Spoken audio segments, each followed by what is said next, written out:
هر گروه ها میخواهند که از دین اسلام با فایده و منفعت شخصی و گروهی خود استفاده کنند، این یعنی که ریشه های تاریخی دارد.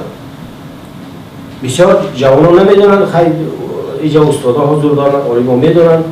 الکی جوانان طلب میکردن که در توی تماشاها دیگر مثلا شراب نباشد. وقتی که می در آمدن دفتر من آهنگ مثلا احمد ظاهر میخوام، بعد نفرها میگن که شما کافر هستی که این سرود گوش میدید. یعنی که من گفتم کی گفت، از کجا گفت؟ ما در یک چیز شنیدیم، کاست داشتیم، یک نفر افغان میگه. یعنی در داخلی مثلا جوانان حرکت های نوی پیدا داشتند که با دین عنعنوی و تاریخی ما موافق نبودند و میخواستند که در تاجیکستان یعنی که این حرکت های نو بین مردم تقسیم کنند. یعنی که الکی دخترها زیر چادر مکتب نمیگذاشتند. وقتی که زن مکتب نرفت آیا ملت میشود؟ برای همین من یک مقاله نوشتم سال 2012 که بسته‌شوی یعنی اختیاری حزب نهضت اسلام برای ملت تاجیک یک تحفه بزرگتری نیست و تمام خطاگی این حزب را ما کشوده دادیم که تاجیکستان برای ساختن دولت دینی و مذهبی آماده نیست. اگر ما رای پرسی کنیم، اگر ما افکار عامه را پرسیم، قریب 90% مردم آخر طرفدار دولت دنیوی هستند. در قانون اساسی تاجیکستان آمده است هدف آخرین و بالاترین و عالی‌ترین انسانیت نه در از تاجیکستان در اولی قانون اساسی گفته است تاجیکستان دولت دنیوی، حقوق بنیاد، دموکراسی، یک پارچه، اجتماعی و انکشاف آزاد هر یک نفر مسئولیت دولت و جامعه است. یعنی که من به همون گروه هایی که در اینجا میخوانم که از اینجا نشسته خودشان را همچون مخالف سیاسی اعلان کرده برآمد کنند، من گفتم که آخر مقصدهای شما مقداری الکی در قانون اساسی آمده است، چرا شما باز حرکت و حزب‌های تشکیل کنید؟ من گفتم شما حزب در زیر آتش دیگ این مردم مذهبی خواه، چون که هدف آخر اینا، هدف نهایی اینا ساختنی دولت مذهبی در تاجیکستان است. من که در مسکو دور دراز استقامت و زندگی دارم میبینم که چه خیلی مهاجرها عذاب میکشند. البته این عیب نه حکومت تاجیکستان است نه حکومت روسیه. در روسیه قانون‌های موجوده با طرز آماده شده‌اند که هر یک نفر مهاجر مهنتی باشد یا که شهروند روسیه هم باشد، پلیس میتواند که باز دارد و متهم سازد. یعنی یک در قانون آمده است که انسان در جایی که ثبت نام باشد باید در همونجا زیست و کار کند.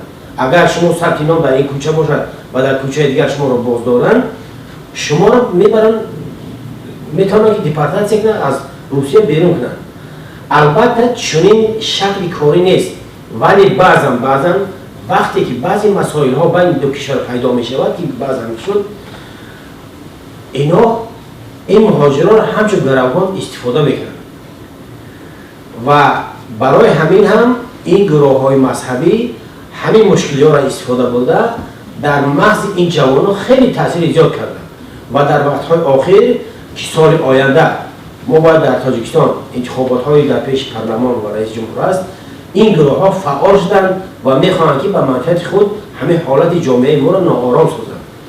ولی هر یک نفری ما باید که بی‌طرف نمانیم، باید راست گوییم که حزبی که در تاجیکستان حزب تروریستی نامیده شده است، یعنی که راهبری اون هم تروریست است و تمام هوادارانی که این حزب را طرفداری میکنن اعضا هستند تروریست هستند و ما باید که خود را از این مردم دور گیریم و همه جا روی راست با اینا بحث کنیم، مناظره کنیم که ما دین اسلام را اعتراف میکنیم، ولی ما مقابل آن هستیم که دین حزبی شود، دین به فایده سیاست کار کند.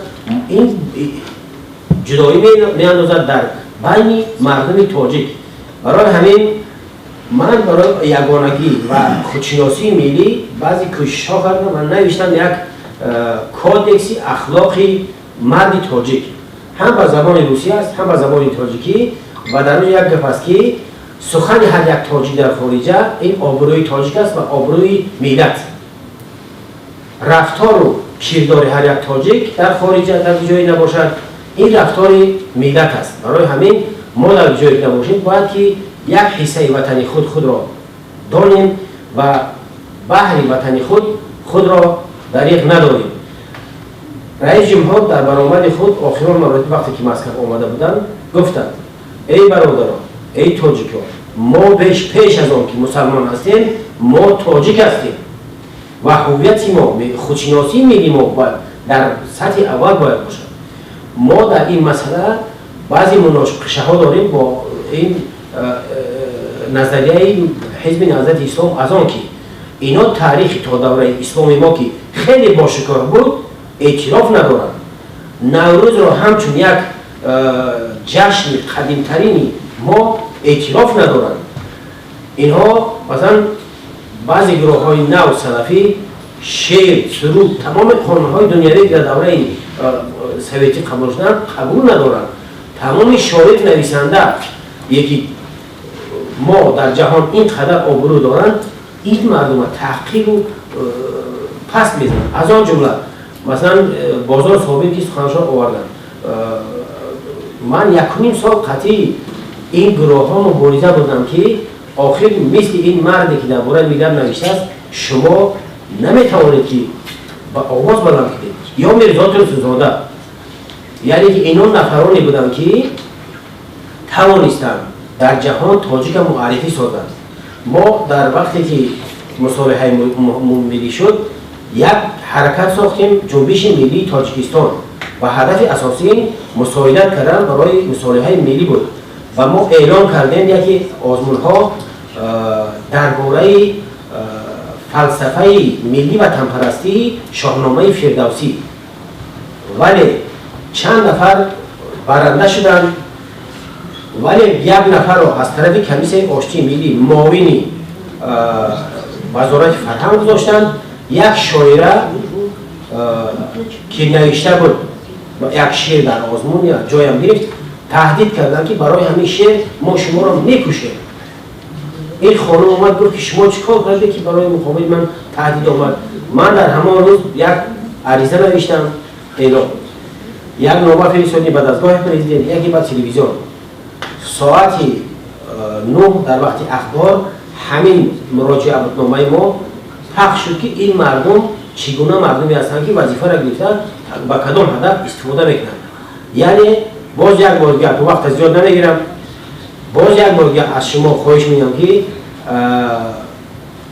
حاضر اطلاعات از طریق اینترنت زود پخش میشود و همه وقت ببینید خوانید، چون که در بین هر یک مصرع با زیر مصرع هست که مردم از راه میخواهند گم کنند. هوشیاری ملی رو از دست نداده، پیش راه این گروه ها رو باید گیریم. سلامت باشید.